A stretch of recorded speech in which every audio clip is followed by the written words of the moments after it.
தெரியுமா? அவனுடைய வாழ்க்கை பின்தொடர்ந்த சத்துரு என்ன தெரியுமா? வியாதி. ஆமென். வியாதி அநேகருடைய வாழ்க்கையில் இன்னைக்கு பின்தொடர்ந்து கொண்டிருந்தது. அநேகர் சொல்லுவாங்க, எனக்கு பலனே இல்லை, நான் இனி ரொம்ப நாள் வாழவே முடியாது, அநேக நாள் வாழ்கிறது எனக்கு ரொம்ப கஷ்டமாக இருக்குது அப்படின்னு சொல்லுவாங்க.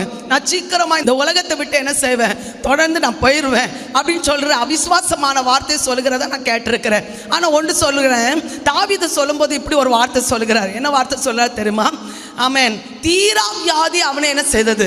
பிடித்தது. இனி அவன் என்ன செய்திருக்க மாட்டான், எழும்பவே மாட்டான் என்று சொல்லி தாவீதை குறித்து சொன்னாங்க.